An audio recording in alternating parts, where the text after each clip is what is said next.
There's only one place we can start this morning, Tommy. We're going to have coverage of this across the morning. The football family across the world is united in anger.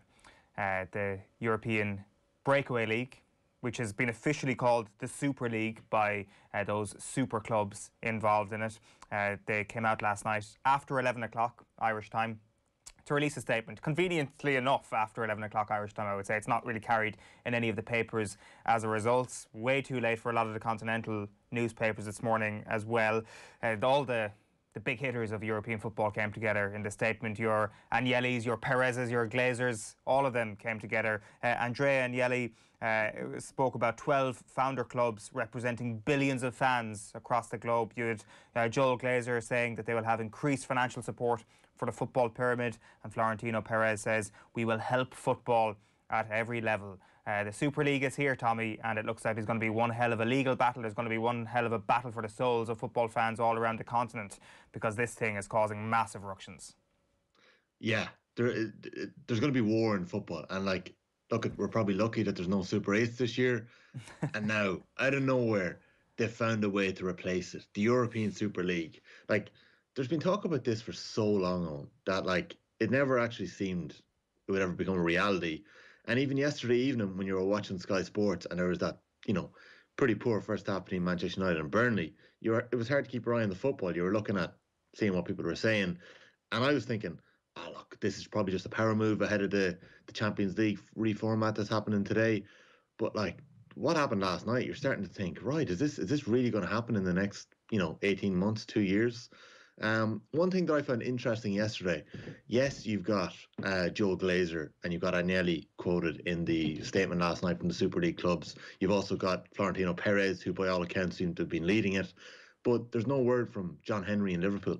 A lot of Liverpool fans are pointing out the fact that their club website is carrying a statement from Joe Glazer, but it's got nothing from their own chairman. Spurs tweeted it last night.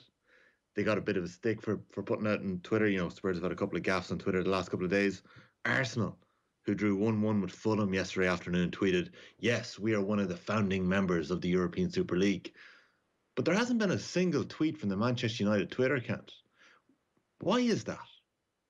I don't get that. Why haven't they come out and backed this? Do you know, is there going to be division amongst clubs themselves, never mind amongst people within football? There's a terribly interesting couple of days ahead. Yeah, it's a really interesting point you make, and people were making that point yesterday when they were listening to Gary Neville, saying, is Gary Neville that connected to the football club if he didn't even know this was coming before yesterday, or maybe he didn't let on that he knew more than he did.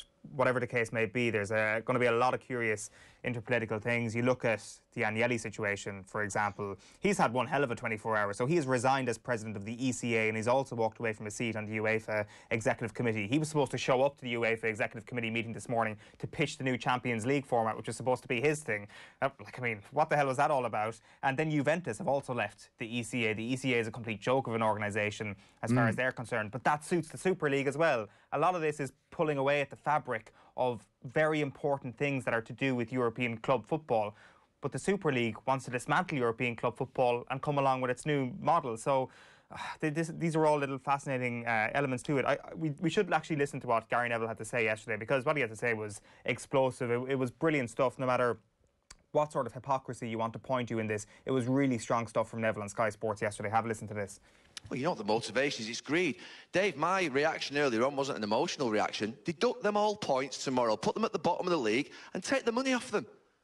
Seriously, you have got to stamp on this. It's criminal. It's a criminal act against football fans in this country. Make no mistake about it. This is the biggest sport in the world. This is the biggest sport in this country, and it's a criminal act against the fans. Simple as that. Deduct points, deduct their money, and punish them. I agree with everything Neville had to say yesterday. Part of me, though, Tommy, is a little bit surprised that there seems to be a tone of surprise around this whole thing, as if people are shocked that those who run football clubs at the very top level, especially in England, didn't have this in them, that they cared a lot about the community. Michael Richards on Sky Sports yesterday talking about how Manchester City have done a lot for the community of Manchester.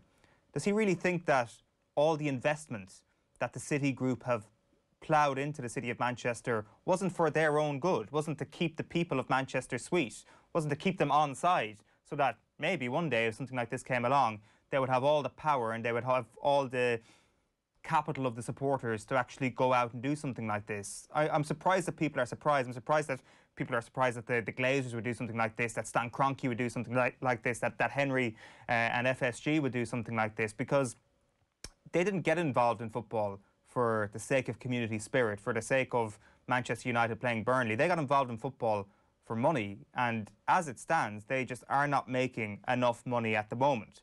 3.5 billion euro is going to be shared amongst the founding member clubs of this. If you're looking for a reason why this is happening, that is it.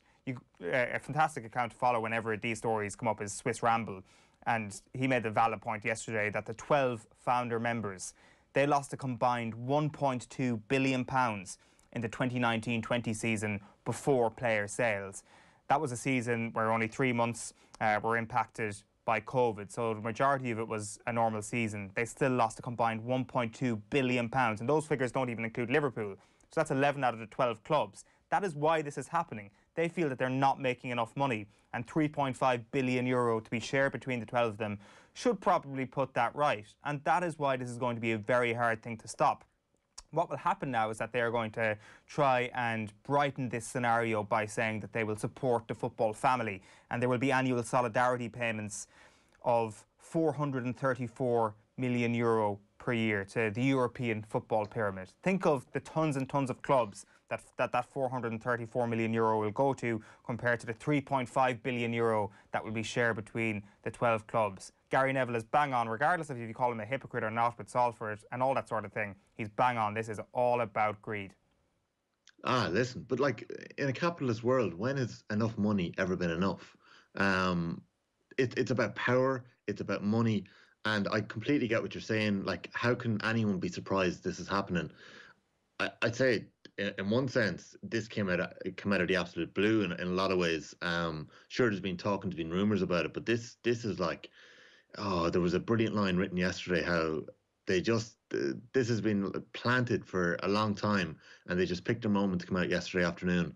On Gary Neville, he was incredibly strong. Like, for once, Roy Keane kind of just said, listen, Gary said it all. I completely agree with what Gary has said, and didn't really have too much to add apart from what Neville had said himself. Keane was kind of saying that he expects Ole Gunnar Solskjaer to come out and make a statement, and Mika put it back on him, saying surely it's not all his responsibility, it's the owners of the club. But Roy was quite strong in that. He said, no, Ole should have something to say. He loves Manchester United, he loves his club. He should come out and say something. Is Solskjaer going to come out and speak against his owners, against his club? Is Jurgen Klopp, who in 2019 said that he hopes that there's never a Super League, that he's happy with the way that the Champions League format and the Europa League has gone, is Jurgen Klopp going to come out and say that John Henry and FSG are a disgrace for going for this? Henry's on the record before for saying that, they're going to listen to the fans, and Liverpool are this club that stand for so much. Barcelona are this club that stand for so much. Never mind your Manchester Cities, who are new money and are state-backed clubs from countries that do have, suspect histories and human rights cases. Like, never mind that. It's the other clubs. It's the clubs with the history. It's the clubs that are owned by the American owners that are really letting themselves down, and their fans down here as well. Kind of time, but I would actually counter that by saying you don't need to have a bad record of human rights to be unbelievably greedy, and it's not exclusive to the Manchester City group. One of my favourite kind of conversations that's existed around this is people online saying newfound respect for Paris Saint-Germain and Bayern Munich after all of this, which is just hilarious. Like, first of all, Bayern Munich can't really do anything on this. What is it? You have to be owned by 51% fans when it comes to Germany's league, to the Germany league. Like, you can't actually make some sort of independent decision based on being a megalomaniac, for example, in Germany. So that's going to put the halt on you right away to join this European Super League. But Paris Saint-Germain, well, they've got a whole other political element going on where they need to keep the governors of football suite for the next couple of years. They're hosting a fairly important competition at the end of next year, the owners of Paris Saint-Germain, and keeping FIFA on side for that is a necessary thing. Now, the FIFA element of this is going to be fascinating because it did seem that FIFA were against this, that they were willing to ban people from the World Cup, for example, if they were involved in the European Super League. Their statement came out very late last night as well, and there is a sense that if one big governing body might do a U-turn on all of this and actually come to the support of it, it might actually be FIFA. UEFA, obviously, are totally against this because the biggest thing that is under threat here, if not just domestic football, it is Champions League football. That is dead, and as we know it, because this is going to be a midweek league. They're saying that they want the domestic leagues to continue at the weekend. So you can maybe see a world where they coexist. You cannot see a world where UEFA are happy with this whatsoever. They are the biggest losers from this. One other thing then to just mention on this was the idea, kind of coming back to what you were saying about what these clubs are all about. Like Yannick Fjortoft on Twitter yesterday said, these billionaires are not the real owners of the clubs. The owners are the fans. The official owners' main jobs are to manage the history and legacy of many generations of fans, players and staff.